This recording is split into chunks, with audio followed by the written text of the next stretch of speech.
Hello everybody and welcome back to the Carl Talks Football YouTube channel, where in this video I'll be going through my predictions for match week 4 of the Premier League season. If you're new around here, please do consider hitting the subscribe button, and as always smash a like on the video, and let's get stuck into this week's fixtures. So kicking us off this week on Friday night, we've got Luton versus West Ham. And to be honest, Luton were awful against Chelsea and West Ham were really good against Chelsea and Brighton. So I'm going for a fairly comfortable 2-0 West Ham win.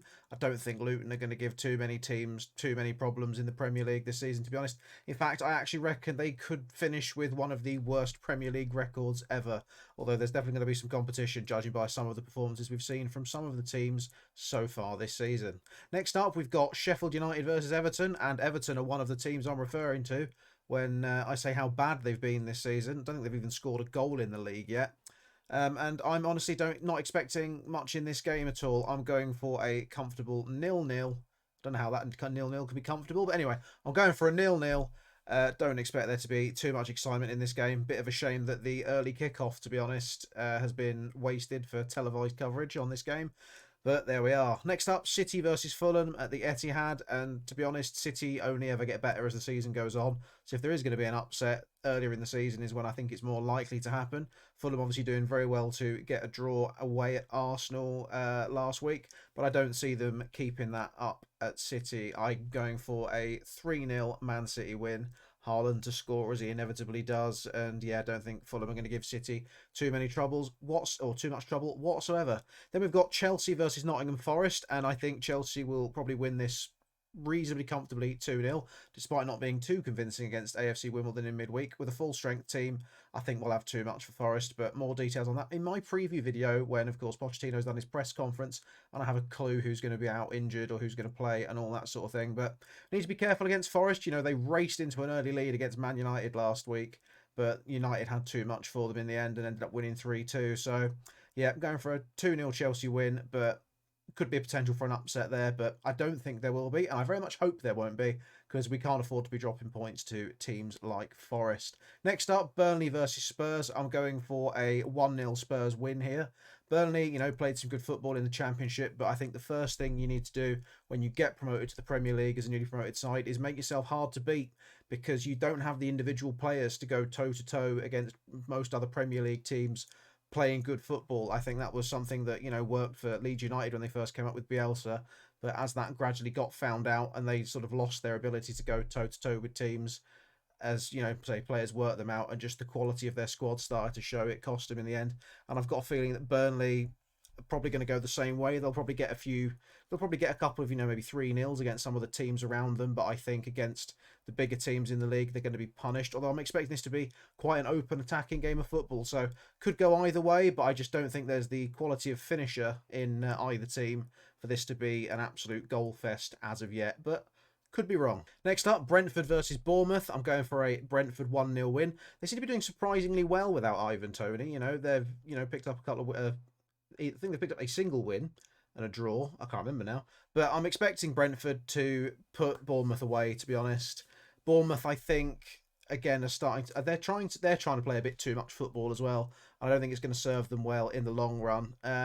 Yeah, not anticipating much in this game, to be honest. Going for Brentford to shade it 1-0 just because they're at home. Then we've got Brighton versus Newcastle. And this is an interesting game because of the way the Liverpool-Newcastle game ended last week. Eddie Howe made some pretty big tactical errors, to be honest, taking off Tonali and Gordon. And then Nunes came on from Liverpool and won the game for them. And I just think, you know, Eddie Howe needs a good season this year because as much as he did very well last season, and I'd say Newcastle are ahead of schedule, I think if things start to go wrong this season, the new Newcastle ownership will definitely get rid of him and replace him with someone else, because now they're bringing in decent quality players and, you know, the money's clearly there and they've clearly got ambitions. I think that Newcastle is going to become a very attractive job for some of the more elite managers in world football, and I think they'll be interested in taking over that job. So Eddie Howe needs to recover, I think, in this game from the from the Liverpool result. And I kind of think he will. Brighton were really badly found out by West Ham last week. Decent balls over the top just led to them capitulating, basically. And I think the De Zerbi Hipster's Choice Manager of the Year hype is going to sort of fade, I think, as more and more teams work Brighton out, and I don't anticipate them having anywhere near as good a season as they did last season, though I've been wrong.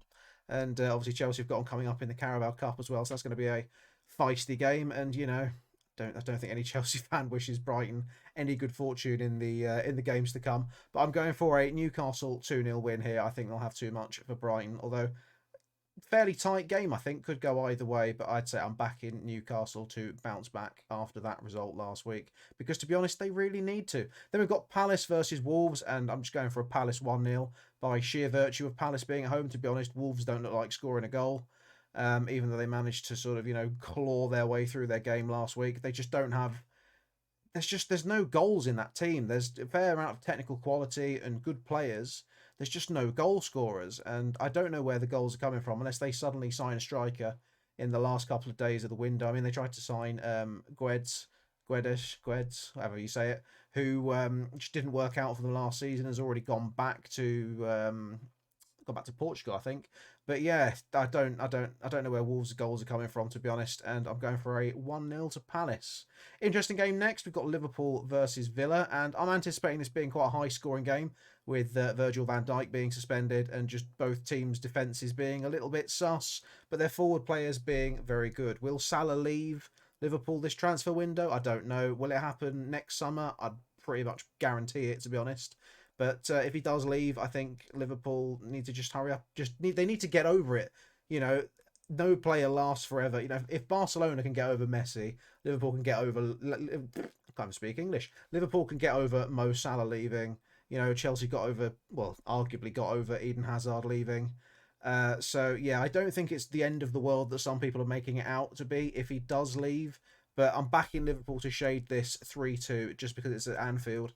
And if Villa have any sense, then they will absolutely target Trent's side of the defence, because Anthony Gordon absolutely cooked him last week. He should have been sent off probably twice over, never mind just the once that he wasn't sent off in that game. So, yeah, I'm going for a Liverpool 3-2, although it wouldn't surprise me if Villa nicked it. And finally, the biggest game of the weekend, Arsenal at home to Man United. And this is an interesting game. I think this game hinges a lot on Arteta and his team selection.